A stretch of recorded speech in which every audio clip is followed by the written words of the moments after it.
നിഷ, നമ്മുടെ show on അല്ലേ? എത്ര ദിവസത്തെ എഫേർട്ടായിരുന്നു വാസ്തവത്തിൽ? നമ്മൾ പിന്നെ ഇടയിലല്ലേ നമ്മൾ മീറ്റ് ചെയ്യുന്നത് അല്ലേ?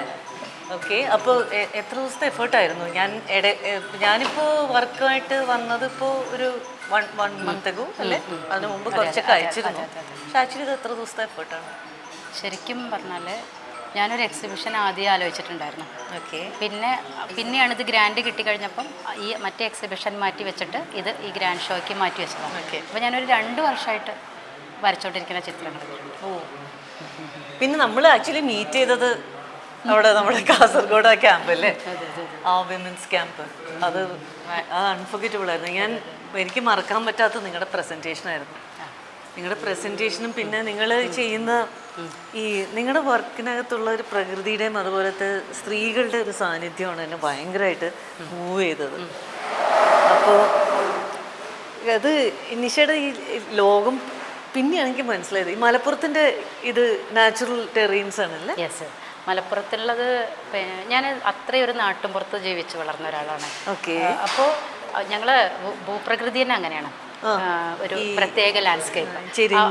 അതെ അതെ അതെ. പിന്നെ വലിയ വലിയ പാറകൾ, പിന്നെ അതിൻ്റെ ഇടയിൽ കൊണ്ടുപോയിട്ടൊരു തുള്ളി വെള്ളം, നമ്മൾ വിചാരിക്കാത്ത ചില സംഭവം, അതിൻ്റെ കൂടെ കുറേ മിത്തും കുറച്ച് യാഥാർത്ഥ്യം കൂടിയും കൂടിയിട്ടുള്ള ഒരു കഥകളും അങ്ങനത്തെ ഒരു ലാൻഡാണ്. അരുവികളും എല്ലാം ഉണ്ട് അതിൻ്റെ കൂടെ. ഈ കേൾക്കണ എന്താ പറയുക, അച്ഛനും അമ്മയൊക്കെ പറഞ്ഞു തരുന്ന കഥകളിലും ഇങ്ങനെയുണ്ട്. അതായത് ഒരു യാഥാർത്ഥ്യമുള്ള കഥകൾ മാത്രമല്ല, അല്ലാതെയും ഉണ്ട്. അപ്പോൾ അതാണ് ഉദാഹരണം. ഇപ്പം നമ്മൾ ഈ ചിത്രങ്ങളിലൊക്കെ കാണില്ലേ, യക്ഷികളും അല്ലെങ്കിൽ പിന്നെ അതീത ലോകങ്ങൾ എന്ന് പറയുന്ന ഒരു സാധനം ഞങ്ങളുടെ നാട്ടിൽ നമുക്കിങ്ങനെ ലൈവായിട്ട് അനുഭവിക്കും കാണും ഒക്കെ ചെയ്യാൻ പറ്റണ ഒരു സംഗതിയാണ് ശരിക്കും. അതാണ് ചിത്രങ്ങളിലൊക്കെ ഇങ്ങനെ രൂപികളായിട്ടുള്ള കുറേ സംഗതികൾ. അതെ അതെ അതെ, അത് സ്പിരിറ്റുകളും ഉണ്ട്, ശരീരമില്ലാത്ത നിറഞ്ഞിട്ടുള്ള. അപ്പൊ എന്താ വെച്ചാൽ അതിന്റെ കൂടെ ചില സ്ഥലങ്ങളിൽ വളരെ നിഗൂഢമായിട്ടുള്ള ചില സ്ഥലങ്ങളുണ്ട് ഞങ്ങൾ അവിടെ നാട്ടിൽ.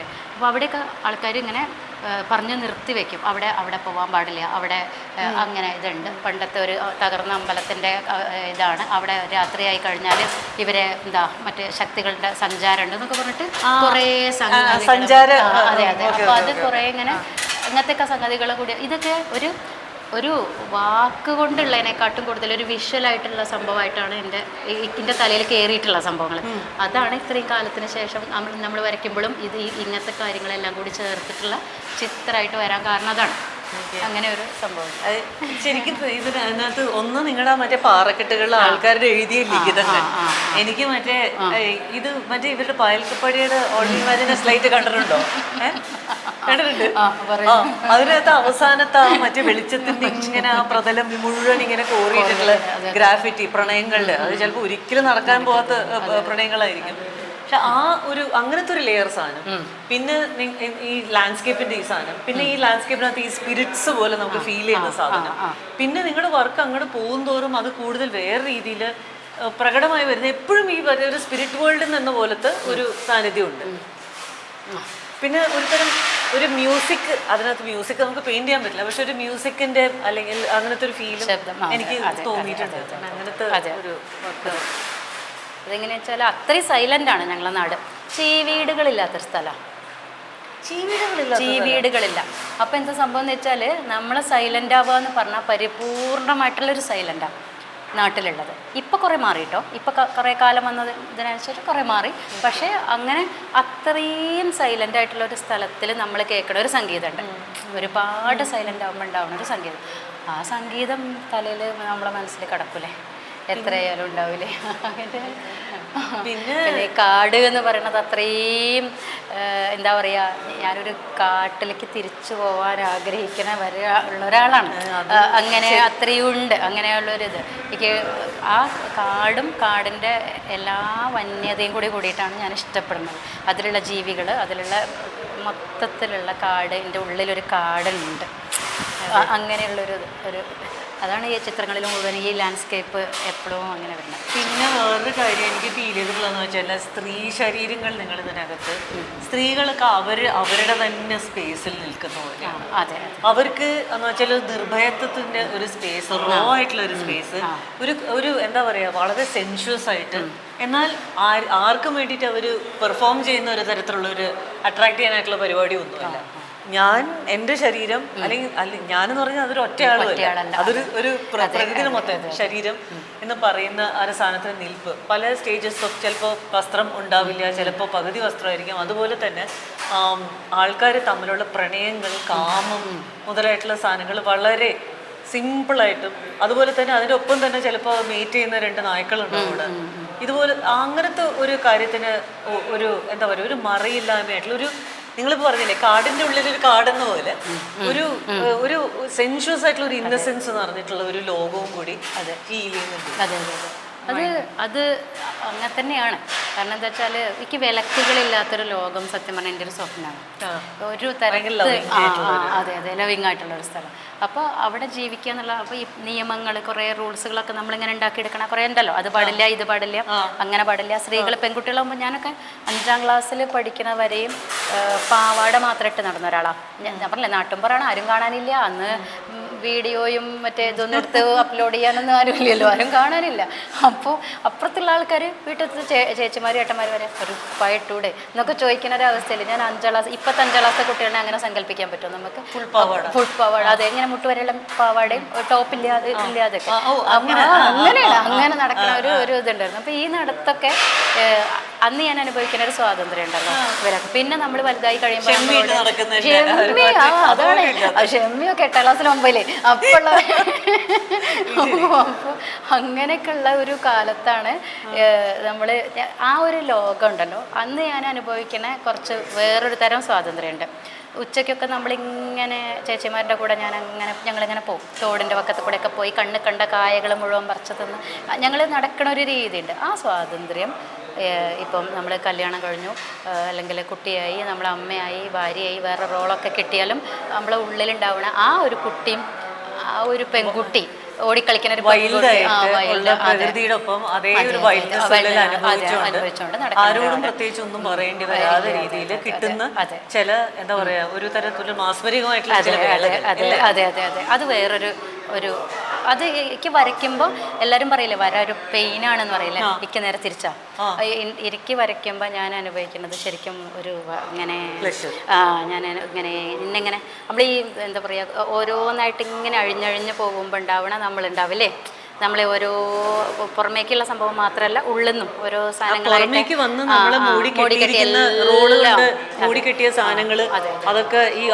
പിന്നെ നമ്മളൊരു ബോധം മാത്രമായിട്ട് ഞാനിങ്ങനെ നിൽക്കണ ഒരു അവസ്ഥ ഉണ്ടാവില്ലേ, ശരീരം പോലും ഇല്ലാത്തൊരു അതെ അതെ അതെ ഇതൊക്കെ അതിൽ പെടുന്നതാണ്. ഈ സംഭവങ്ങളൊക്കെ അതിൽ പെടുന്നത് ഇവിടെ നോക്കും. ഇത് ഒരു എപ്പോഴും നമ്മളൊരു എന്താ പറയുക ഈ പ്രേതങ്ങൾ എന്നൊക്കെ പറയാൻ മാത്രമുള്ള അങ്ങനെയുള്ള ഒരു ആൾക്കാരുടെ ഇടയിൽ സ്വാഭാവികമായിട്ട് ജീവിച്ചു പോണ മനുഷ്യന്മാർ ഞങ്ങളുടെ നാട്ടിലുണ്ട്. അതായത് നമുക്കതൊരു വിഷയമേ അതിലൊന്നും പോകണ്ട, ഒരായിക്കൂടെ നടന്നോളൂ, നമ്മളൊന്നും ചെയ്യില്ല. അത് നാട്ടിലെ മിഥ്യകൾ കൂടാതെ നിശയെ സ്വയം അനുഭവിക്കുന്നതും ഈ ഒന്നൊന്നായിട്ട് ഈ ആവരണങ്ങൾ അഴിഞ്ഞഴിഞ്ഞഴിഞ്ഞ് പോകുന്ന ഒരു പ്രക്രിയ നിങ്ങൾക്ക് ചിത്രം വരാറിലൂടെ നിങ്ങൾ അനുഭവിക്കുന്ന സമയത്ത് നിങ്ങളും സത്യം പറഞ്ഞാൽ ഒരു തരത്തില് പരിപൂർണ്ണ സ്വാതന്ത്ര്യം അനുഭവിക്കുന്ന ഒരു അശരീരി എന്തിൻ്റെയും ആയിട്ട് ചേർന്ന് പോകാവുന്ന ഒരു കാര്യം. ഈ ചേർന്ന് പോകാം ലയിച്ച് പോകാമെന്നൊരു കാര്യത്തിന് ഒരു പര്യായം ഒരു മെറ്റഫർ പോലെയാണ് എനിക്ക് തോന്നുന്നത്. ഈ ഇറോട്ടിക് ആയിട്ടുള്ള യൂണിയൻസ് അതും അത് തന്നെ. കാരണം നമ്മൾ ഏറ്റവും പ്രൈവസിയിൽ ചെയ്യണ ഒരു സംഗതിയായിട്ടും അത് ഏറ്റവും എന്താ പറയുക പാപം അല്ലെങ്കിൽ ഒരു പ്രശ്നമാണെന്ന് കാണിക്കുന്ന പോലത്തെ ഒരു സംഗതിയായിട്ടല്ലേ ആൾക്കാർ ഈ സംഭവത്തിനെ കാണണം. അവിടെ നിന്ന് മാറിയിട്ട് എന്താ അതിനെത്ര പ്രശ്നം, അത് സ്വാഭാവികമായിട്ടുള്ള ഒരു സംഗതിയല്ലേ. അതിപ്പോൾ ആരാ കാണാൻ വരുന്നത്? അല്ലെങ്കിൽ നിന്റെ കണക്കിൽ ഞാൻ പറഞ്ഞില്ലേ ഈ മൊബൈൽ ഫോണോ അല്ലെങ്കിൽ ക്യാമറകളോ അല്ലെങ്കിൽ വീഡിയോ ഒന്നും ഇല്ലാത്ത ഒരു സ്ഥലത്ത് നമ്മളെന്തിനാണ് നമ്മളെന്തിനാണ് വീട് ഒറ്റൊന്നിലും വീടുണ്ടാവില്ല. ചിത്രങ്ങളിൽ എവിടെയും ഒരു വീടുണ്ടാവില്ല. കാരണം വീട് എന്ന് പറയാം ഒരൊറ്റ ചിത്രത്തിലും വീടുണ്ടാവില്ല. കാരണം വീട്ടിൽ നിന്ന് എങ്ങനെ പുറത്തേക്ക് കിടക്കണം എന്ന് ആലോചിച്ചുകൊണ്ടിരിക്കണ ഞാന് പിന്നെയും കൊണ്ടുപോയി ചിത്രത്തിൽ വീട് വരയ്ക്കൂലല്ലോ. സാധനങ്ങളുണ്ട്. അതെ അതെ, അതിന്റെ മെറ്റീരിയൽസ് അതും കൊണ്ട് നമ്മൾ പോകും. അത് നമ്മളെപ്പോഴും ഇപ്പൊ ഈ നിൽക്കണ ഈ സമയത്തും എൻ്റെ വീട്ടിലുള്ള അവസ്ഥ എന്താ, അല്ലെങ്കിൽ അവരവിടെ എന്താവും, മോളെന്താവും ചെയ്യുക, അല്ലെങ്കിൽ അങ്ങനെ ഞാൻ ചിന്തിക്കണില്ലേ ഒരു ഭാഗത്ത്. അതിൻ്റെ കൂടെ അങ്ങനെ ഉണ്ട്. പക്ഷേ ഞാൻ വീടിനോട് വിട പറയുന്ന ഒരു അവസ്ഥ. വീട് എന്ന് പറഞ്ഞ സ്ട്രക്ചറിനോട്, അതിന്റെ ഒരു അധികാര വ്യവസ്ഥകളും കാര്യങ്ങളും, ആ കെട്ടുപാടുകളില്ലാതെ. പിന്നെ ഒരു കാര്യം എനിക്ക് തോന്നിയിട്ടുള്ളത്, ഞാൻ ആദ്യം നിങ്ങളുടെ പ്രസന്റേഷൻ കണ്ടപ്പോൾ എനിക്ക് എന്താണ് ഓർമ്മ വരുന്നതെന്ന് എനിക്ക് തോന്നി. അപ്പോൾ എവിടെയോ എനിക്ക് TK പത്മിനീനെ കാണുമ്പോൾ ഉണ്ടായിരുന്ന ആ ഒരു സാധനമാണ് അത്. അല്ല, പുകഴ്വ് ആയിട്ടൊന്നും നനയ്ക്കണ്ട, അതൊന്നും അല്ല എൻ്റെ ഉദ്ദേശം. സത്യം പറഞ്ഞ് ഞാൻ പഠിച്ചത്, പിന്നെ അത് കഴിഞ്ഞിട്ട് അവരും വന്നിട്ടുള്ളത് മലപ്പുറത്തിനാണ്. നിങ്ങൾ ഒന്നിപ്പിക്കുന്നത് വാസ്തവത്തിൽ ആ ലാൻഡ്സ്കേപ്പ്, ആ ഭൂപ്രകൃതി, അത് ഒരാളിൽ ഉളവാക്കുന്ന ചില സാധനങ്ങളുണ്ട്, ചില പ്രത്യേക ശക്തി ഉണ്ട് അവിടുത്തെ ഭൂപ്രകൃതിക്ക്. അതിൻ്റെ ഒരു ചാനൽസ് ആയിട്ടാണ് നിങ്ങൾ രണ്ടുപേരും രണ്ട് കാലഘട്ടത്തിൽ വർത്തിച്ചിരിക്കുന്നത്. ഇതിനകത്തൊക്കെ ഇപ്പം ഈ പെയിൻറ്റിങ് ഞാൻ നിങ്ങളുടെ വർക്കിൽ കാണുന്ന ചേഞ്ച്, അത് നിശയ്ക്ക് അനുഭവിക്കുന്ന ഒരു കാര്യം, ഒരു കാഴ്ചക്കാരി എന്ന രീതിയിലും ഒരു സഹജസഞ്ചാരിയായിട്ടും പറയാണ്. ഈ പതുക്കെ സ്പേസുകൾ തുറക്കുക, സ്പേസ് തന്നെ സംസാരിക്കുന്ന ഒരു കാര്യമാവുക. അതിനകത്ത് എനിക്ക് ഈ പറഞ്ഞൊരു 3 പെയിന്റിങ്സ് ഇതിനകത്ത് എന്നെ ഭയങ്കരമായിട്ട് സ്പർശിച്ചിട്ടുണ്ട്, പലതും സ്പർശിച്ചിട്ടുണ്ട്. അതിനകത്താണ് ഈ സ്ത്രീയും, അതിനകത്ത് ഈ പറഞ്ഞൊരു വുൾഫ് പോലത്തെ ആ ജീവി എൻ്റെ ഒപ്പം, വുൾഫ് ഉണ്ട്, ഹൈന പോലത്തെ ഒരു ജീവിയുണ്ട്. അവരെന്ന് വെച്ചാൽ ഇവർ തമ്മിൽ ഒരു വ്യത്യാസമില്ലാത്ത പോലത്തെ ഒരു ചേർച്ച അതിലും, അതുപോലെ ആ ചിത്രത്തിലും. അപ്പോൾ എനിക്ക് ഒരിക്കൽ ഒരു വളരെ പ്രിയപ്പെട്ട ഒരു സ്ത്രീ സുഹൃത്ത് എനിക്ക് സമ്മാനിച്ചിട്ടുള്ള ഒരു പുസ്തകമുണ്ട്. അത് ക്ലാരിസ പിൻകൊള്ള എസ്റ്റേസ് എന്ന് പറഞ്ഞിട്ടുള്ള ഒരു വളരെ മഹത്തായിട്ടുള്ള ഒരു ഫെമിനിസ്റ്റ് സൈക്കോളജിസ്റ്റാണ്. അവർ എഴുതിയിട്ടുള്ള ഒരു പുസ്തകം എനിക്ക് തന്നിരുന്നത്. അതെന്താണ്, the women who walk with the Wolves എന്ന് പറഞ്ഞിട്ട്. എനിക്ക് ഇന്നാണ് അത് ഹിറ്റ് ചെയ്തിട്ട് ആ ഒരു സാധനത്തിൽ പറയുന്നൊരു സ്വാതന്ത്ര്യവും, ഈ പറഞ്ഞ മാതിരി നമ്മുടെ ശരീരത്തിൽ തന്നെ അടങ്ങിയിരിക്കുന്ന ഒരു സ്വാതന്ത്ര്യത്തെ പറ്റിയും, ഒരിക്കലും നമ്മളിൽ വരയ്ക്ക് നമ്മളെ ടേം ചെയ്ത് എടുത്ത് കെട്ടിയിടാൻ പറ്റാത്ത, കൂട്ടിലാക്കാൻ പറ്റാത്ത ഒരു വൈൽഡ് ഉണ്ട്. ആ വൈൽഡിനോടുള്ള ഒരു സംഭാഷണം, അത് നിങ്ങളെ പുസ്തകം ഞാൻ അതിന്റെ ഭാഗങ്ങളായിട്ട് വായിച്ചിട്ട് കുറച്ച് വായിക്കാൻ പറ്റുള്ളൂ എനിക്ക്. അത്രയും അതിന്റെ ഇന്റൻസിറ്റി ഞാൻ മുന്നേ അടച്ചു വെക്കും.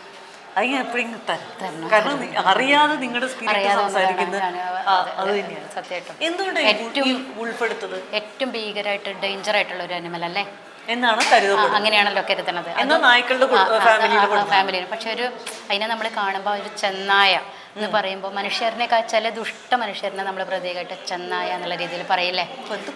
അതെ അതെ, അതാ പറയണേ. ചെന്നായൻ്റെ ഒരു സ്വഭാവമാണ് കാണിക്കണേ. പക്ഷേ അത് അതിൻ്റെ ജന്മ സ്വഭാവമാണല്ലോ കാണിക്കണേ. പക്ഷേ മനുഷ്യർ ഒരു ചെന്നായി മാറുക എന്ന് പറയുമ്പോൾ അതിൻ്റെ വേറൊരു ഇതല്ലേ. പക്ഷെ ഇത് ഇല്ല, ആവാൻ പറ്റില്ല. ഇല്ല, പക്ഷെ പറയുമ്പോൾ അങ്ങനെയല്ലേ പറയണത്, ചെന്നായി. അതിൻ്റെ അതിൻ്റെ ഒരു അത് അതിന് വിശക്കുമ്പോഴോ അല്ലെങ്കിൽ അങ്ങനെയൊക്കെ ചെയ്യുമ്പോൾ അതിൻ്റെ ആ ഒരു സ്വഭാവം മാത്രമല്ലേ മനുഷ്യർ കാണിക്കുന്നത്. ഇപ്പോൾ ഇതിൽ സത്യം പറഞ്ഞാൽ ഇവരൊന്നും, ഈ കുറുക്കന്മാരും ഇവരൊന്നും അത്ര അപകടകാരികളല്ല. ഇവരുടെ ഒക്കെ ഇടയിൽ തന്നെ ഞാൻ പറഞ്ഞില്ലേ, നമ്മൾ അങ്ങോട്ട് നല്ല കരുണയും സ്നേഹവും കാണിച്ചാൽ തിരിച്ച് ഇണങ്ങാത്ത ഒരു ജീവിയും ഇല്ലല്ലോ. ശരിക്ക് മൊത്തത്തിൽ പ്രതീകം കാണിക്കുന്നത് തന്നെയാണ്. ഒന്നാമത് കാടിനോടുള്ള സ്നേഹം, പിന്നെ ഒന്നുള്ളത് ആ ഒരു അവസ്ഥയിലേക്ക് തിരിച്ചു പോകാനുള്ളൊരു ഉള്ളിലുള്ളൊരു ഇഷ്ടം. അതിനടുത്ത് ഞാൻ ഇങ്ങനെ സന്യസിക്കാൻ പോകണമെന്നുള്ള മറ്റു കാടല്ല ഉദ്ദേശം, അല്ലാത്തൊരു സംഭവം. അപ്പോൾ ഇതിൽ തന്നെയാണ് ഇങ്ങനെ കാടിൻ്റെ ഇതും ഈ ജീവികളിനെ ഞാൻ അതുകൊണ്ട് തന്നെ നമ്മളെ ഇടയിലുള്ള, നമ്മളെ ഉള്ളിലുണ്ടല്ലോ ഒരുപാട് വൈൽഡായിട്ടുള്ള സ്പിരിറ്റുകൾ. അതെ, നമ്മളെ ഉള്ളിലുമില്ലേ ഒരുപാട് ഈ പലതരം സ്വഭാവം, പലതരം എന്താ പറയുക അവസ്ഥകൾ. നമ്മൾ നല്ല രീതിയിൽ നിൽക്കുമ്പോൾ നല്ല സമാധാനമായിട്ട് ഇരിക്കുമ്പോഴുള്ള മര്യാദല്ലോ കുറച്ച് ദേഷ്യം വന്നാലുണ്ടാവും. അപ്പോൾ നമ്മളെ ഉള്ളിലുള്ള എല്ലാ സംഗതികളും കൂടി എനിക്ക് ഇഷ്ടപ്പെട്ട ഒരിതാണ് ഈ ഒരു ഇത്. വുൾഫിനെ എനിക്ക് ഇഷ്ടമാണ് വരയ്ക്കാനും. പിന്നെ ഈ പറഞ്ഞ ഈ സ്പിരിറ്റ്സിൻ്റെ ഒരു സാന്നിധ്യം നമ്മുടെ ഇപ്പോൾ ഓസ്ട്രേലിയൻ അബോർജിനി എൻ്റെ ആർട്ട്, അബോർജിനൽസിൻ്റെ അവിടുത്തെ എന്ന് വെച്ചാൽ ആദ്യത്തെ ശരിക്കും അവിടുത്തെ ഒറിജിനൽ വാസികൾ, അവിടുത്തെ ആദിവാസികൾ, അവരുടെ ആർട്ടിലും ഒക്കെ ഇതിന് സ്പേസ് ഉണ്ട് എപ്പോഴും. അതുകൊണ്ട് തന്നെയാണ് ഞാൻ നിങ്ങളുടെ വർക്കിനെ കുറിച്ച് എഴുതാൻ തുടങ്ങിയ സമയത്ത് ഈ ഇഹം അഹം പരം എന്ന് പറഞ്ഞപ്പോൾ നിങ്ങൾക്ക് ഭയങ്കര സന്തോഷമായി. അത് കാരണം ഈ ഇഹം ഇവിടെ, അഹം എന്ന് പറയുന്ന താനെന്ന് പറയുന്ന ഒരു ചെറിയൊരു മീഡിയേഷൻ ഏജൻസി മാത്രമാണ് നമുക്കറിയാം. നമ്മളെന്നും ഉണ്ടാവില്ല. പിന്നെ പരം എപ്പോഴും പരലോകവും ഇഹലോകവും ചേർന്ന് കലർന്ന് കിടക്കുന്ന ഒരു സ്ഥലം. ഒന്നും വേറിട്ടല്ല, ഉള്ളിലും ഒന്നും വേറിട്ടല്ല. എല്ലാം ഒരുപോലെയാണ് ഞാൻ കാണുന്നത്. ഇഹോ അഹോ പരം എന്ന് പറയണത് കറക്റ്റ് ആണ്. ഞാൻ ഒരു ജീവനുള്ള ഒരു സംഗതിനെയും മരിച്ചു പോകുക എന്നുള്ളൊരു അവസ്ഥയൊന്നും എൻ്റെ മനസ്സിലൊരു മരണമൊന്നുമില്ല ചേച്ചി. ഇല്ല, എൻ്റെ മനസ്സിലൊരു മരണമില്ല. ഒരു വ്യക്തിക്കും മരണമില്ല, ഒരു ജീവജാലങ്ങൾക്കും ഇല്ല, ജീവനും ഇല്ല മരണം. അതായത് നമ്മളിങ്ങനെ തുടർന്നുകൊണ്ട് പോകണം ഒരു പ്രക്രിയ. അതിൻ്റെ ചില ഭാഗങ്ങൾ മാത്രം നമ്മൾ എടുത്തിട്ട് ചെയ്യണം. പിന്നെ ഈ പോയവരെന്ന് പറയുന്നത് ദേ കണ്ടിന്യൂ ഇൻസൈഡ് അസ് അല്ലേ? അതെ അതെ അതെ. നിങ്ങളുടെയും ഒരു അനുഭവം ഉണ്ട്.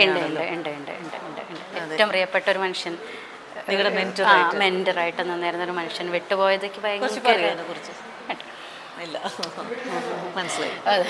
നിങ്ങളുടെ ജാലകങ്ങൾ തുറക്കാനായിട്ട് അതെ അത്രയും എനിക്ക് ജീവിതത്തിൽ എന്നെ സ്വാധീനിച്ച് എനിക്കൊരു വഴി പറഞ്ഞു തന്നൊരു മനുഷ്യൻ എന്ന് പറയാൻ പറ്റും. പക്ഷേ ഒരു കാര്യം ഞാൻ ചേർത്ത് പറയുന്നത്, എൻ്റെ ഈ ചിത്രങ്ങൾക്കല്ല ആള്, എൻ്റെ ചിത്രങ്ങൾക്ക് എന്താ പറയുക ഒരു ദിശ കണ്ടെത്തി തന്നതല്ല. എനിക്ക് എന്നെ ഞാനാക്കാനാണ് ആൾ ഉപകരിച്ചിട്ടുള്ളത്. അല്ലാതെ എൻ്റെ ചിത്രങ്ങൾക്ക് വളർച്ച ഉണ്ടാവാൻ ആൾക്ക് അങ്ങനത്തെ ഒന്നും അല്ല. കാരണം ആ ഒരു തലയല്ല.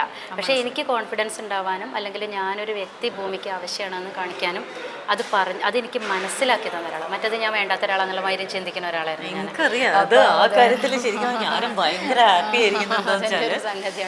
നിങ്ങൾ കാണിച്ചിട്ടുള്ള നിങ്ങളുടെ ഒരു കോൺഫിഡൻസ് ഇല്ലയെന്ന് പറയുന്ന ആൾ കാണിച്ചിട്ടുള്ള കോൺഫിഡൻസ്, നിങ്ങൾ ലൈഫെ പറ്റി പറഞ്ഞപ്പോൾ ഒരു സിവിൽ എഞ്ചിനീയറിംഗ് ഡിപ്ലോമ വെച്ചിട്ട് അത് കഴിഞ്ഞിട്ട് KGTA പഠിച്ചിട്ട് പിന്നെ തിരിച്ച് നിങ്ങൾ മനസ്സിലാക്കുന്നു മലപ്പുറത്തിരുന്ന് കഴിഞ്ഞാൽ ആ ബ്രാക്കറ്റിൻ്റെ ഉള്ളിൽ തന്നെ നിങ്ങൾ ജീവിക്കുക. അത് പൊളിക്കാനായിട്ട് കിട്ടിയൊരു ചെറിയ ജോലി, ഇൻഡിപെൻഡൻ്റ് ആയിട്ട് ഫിനാൻഷ്യലായിട്ട് ഇത്ര കഷ്ടപ്പെട്ടിട്ടാൽ നിന്നിട്ട് നിങ്ങൾ കോഴിക്കോട് ഇങ്ങനെ നിങ്ങളുടെ കൾച്ചറൽ ഡ്രീംസിന് സാക്ഷാത്കരിക്കാൻ പറ്റിയ ഇടമാണെന്ന് കൃത്യമായി തിരിച്ചറിഞ്ഞ് ഇവിടെ നിന്ന് പ്രാക്ടീസ് ചെയ്ത് നിങ്ങൾ അതാണ് ക്യൂറേറ്റർ നോട്ടിലൊക്കെ വന്നത്. ആ ഒരു സ്പിരിറ്റും അതിന് നിങ്ങളെ ശരിവെക്കുന്ന പോലെ നിങ്ങൾ ഈ പറഞ്ഞ സ്പിരിറ്റ് വേൾഡിൽ നിന്ന് വന്ന പോലെ കുറേ കാര്യങ്ങൾ ഉണ്ടാവുന്നത് ഇന്ന് നമ്മൾ ഈ വേളയിൽ വന്ന് നിൽക്കുന്നത് എനിക്ക് ഭയങ്കര സംഭവം. പിന്നെ എനിക്ക് ഭയങ്കര നന്ദിയുണ്ട് നിങ്ങളോട്. ഈ ജേർണലിൽ എഴുതി സൂക്ഷിച്ചു വെച്ചിട്ടുള്ള കവിതകൾ ആ ഒരു സജഷൻ പറഞ്ഞപ്പോൾ നിങ്ങളത് വളരെ ഹൃദയപൂർവ്വം അത് എടുക്കുകയും ഇതുപോലെ ഒരു വർക്ക് ഓഫ് ആർട്ടുകളാക്കി ഇതിനെ മാറ്റി ഇതിനകത്ത് ഈ പൊടിപ്പും തൂങ്ങലുകളൊക്കെ ചേർക്കുക. ഞാൻ നിങ്ങളുടെ ഈ അർത്ഥത്തിൽ ഞാൻ നിങ്ങളുടെ ഒരു കട്ട ഫാനായി. കാരണം ചെറിയ സാധനം ചെറിയ ഡീറ്റെയിൽസ് വെച്ചിട്ട് ഓർമ്മയുണ്ടോ ഞങ്ങൾക്കൊരു ഒരു വിത്തിന്റെ സാധനം തന്നു. എനിക്കൊരു സാധനം തന്നെ ആ വിത്ത് തുമ്മലിക്ക് വെയിറ്റ് കൂടുതൽ, അതുകൊണ്ട് മാത്രം ഒഴിവാക്കിയിട്ട സാധനം. പിന്നെ ഇതൊക്കെ വെച്ചത് ഞാൻ പറഞ്ഞില്ലേ അത്രയും കണക്ഷൻ ഞാൻ പ്രകൃതിയോട് വെക്കുന്നത് കൊണ്ട്, കാടിനോട്, പ്രകൃതി എന്ന് പറയാൻ പറ്റില്ല, കാടിനോട് വെക്കുന്നത് കൊണ്ടാണ് ഈ ഇങ്ങനത്തെ സംഗതികൾ. അതെ അതെ അതെ അതെ അങ്ങനത്തെ സംഗതികളൊക്കെ. വെറൊരു കവിത എഴുതി വെച്ചാൽ അതിനൊരു പക്ഷിയുടെ മണ്ട പോലെ ഉണ്ട്. അതുകൊണ്ടാണ് അതിൻ്റെ തലയാണ് അപ്പുറത്ത് വേറെ പക്ഷിയായിട്ട് തന്നെ ഇരിക്കുന്ന ഫുള്ളായിട്ട്. അപ്പോൾ എന്താ വെച്ചാൽ ഇതൊക്കെ പ്രകൃതിൻ്റെ ഓരോ കഷ്ണങ്ങളാണല്ലോ. അതില്ലാതെ ഒരു എഴുത്ത് മാത്രമായി കഴിഞ്ഞാൽ അതിനൊരു വാക്കിൻ്റെ ഒരു വില ഉണ്ട്. വാക്ക് അത്രയും ഇതാണ്, പവർഫുള്ളാണെന്ന് അറിയാം. പക്ഷെ അതിൻ്റെ കൂടെ അതൊരു ഇങ്ങനെ ഇവിടെ ആക്കുമ്പോൾ കാണാൻ ഞാൻ ശരിക്കും ഇത് ആഗ്രഹിക്കുന്നുണ്ട്. ഇതിന് കംപ്ലീറ്റ് ഇത് വെച്ചിട്ട് മാത്രം ഒരു നല്ല ലൈറ്റപ്പ് ഒക്കെ ചെയ്യാൻ പറ്റിയിട്ട് ഒരു ഷോ മാത്രമല്ല. ഞാൻ ആലോചിക്കുന്നതൊക്കെ ഇതുപോലത്തെ ഒരു സാധനമൊക്കെ ഒരു കഫേയിലൊക്കെ വന്നു, full of poetry, a cafe full of poetry and the beautiful lighting and selfie points എല്ലാവരും അന്വേഷിക്കുന്ന കാലത്ത് this is I think such a meaningful ആയിട്ടുള്ള സെൽഫി പോയിന്റ് ആയി മാറി. Anyway, it's been a pleasure. നമ്മുടെ ബ്ലൂ ട്രീ ഇങ്ങനെ repeated ആയിട്ട് വന്നിട്ടല്ലേ നമുക്ക് ഈ പേര് അതാണ് വന്നത്. ആ ബ്ലൂ ട്രീ എന്ന് പറയുന്ന സാധനം ശരിക്കും ഒരു റിയലിസ്റ്റിക് സംഗതിയല്ല, അവന്റെ സ്പിരിറ്റ് ആണ്. അതെ അതെ അതെ എല്ലാറ്റിനും സാക്ഷിയാണത്. എല്ലായിടത്തും ഉണ്ട്. അതെ, ഈ ഒരു സെറ്റ് എല്ലായിടത്തും ഉണ്ട്, എല്ലായിടത്തും ഉണ്ട്. വാസ്തവത്തിൽ എനിക്കറിയില്ല കേട്ടോ, പെട്ടെന്ന് ആ ടൈറ്റിൽ അങ്ങനെ അടിച്ചു വന്നത്. അഹം ഇഹം പരം കൂടാതെ ഈ fruits of the blue tree. കാരണം നിങ്ങളുടെ ഉള്ളിലുള്ള ഒരു മരമാണ്, നമ്മുടെ ഉള്ളിലൊക്കെ ഉണ്ട്. നിങ്ങളുടെ മരം കായ്ച്ചു. അതാണ് ഇങ്ങനെ ഈ പെയിന്റിങ്സ് ആയിട്ട് വന്നത്. അത് തന്നെ.